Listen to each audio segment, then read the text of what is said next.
Namaste and welcome. So in today's video, I want to speak about the importance of having one practice. And I want to start with one of my favorite quotes from Bruce Lee, where he says that I fear not the man who has practiced 10,000 kicks once, but I fear the man who has practiced one kick 10,000 times.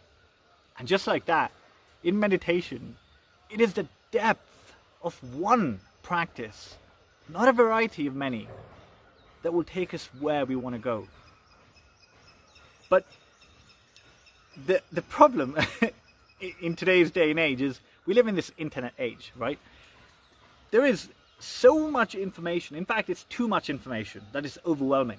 You know, you do a Google search for meditation techniques, for example, you're going to get so many different techniques from various traditions. And if you're just starting out, it can all get, really confusing. And this is what causes one of the biggest problems, one of the biggest time wasters for people, starting meditation practice, which is called technique shopping. What is technique shopping? As human beings, we're wired to believe that the grass is greener on the other side. So, for example, let's say you start with a simple breath-based practice, okay? And then a couple of weeks in, all of a sudden, you hear about this chakra meditation. And that sounds really complex, really exciting. You feel like, what I'm doing is too simple. It's not enough. Maybe that's what I need to do.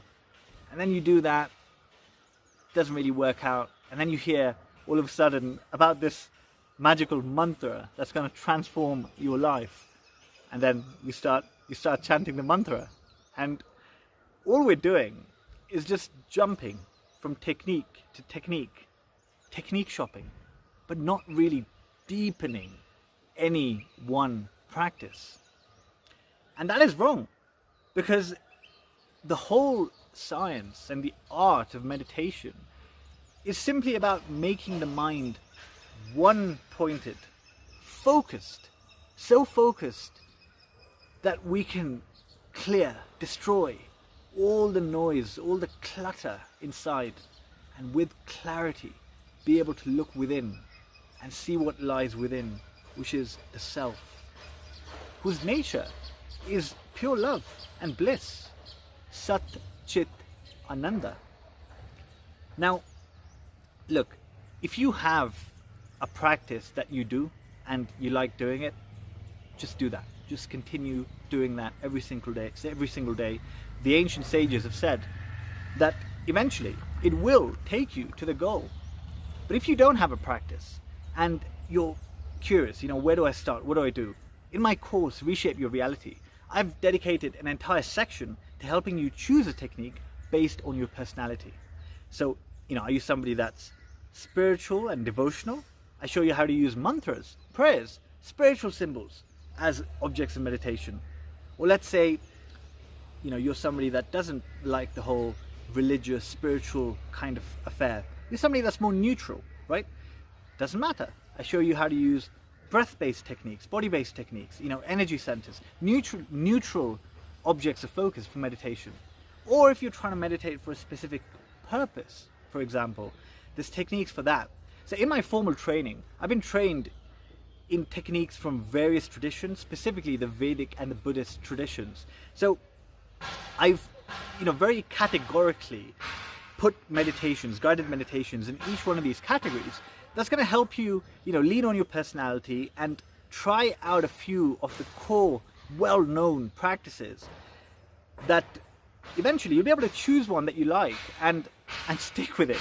Because that's the point. The point is to stick with it and allow it to take you all the way. In the Bhagavad Gita, Lord Krishna says it beautifully.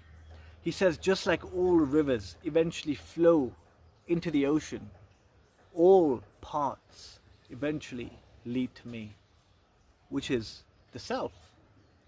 And my favorite analogy, one more analogy that I'm going to leave you with, is there are many paths that go up to the peak, but to get to the peak, we have to choose one and stick to it. If we keep switching, we don't make any progress. So, once again, pick one practice, stick to it, and believe that it will take you to the goal. That is all. Namaste.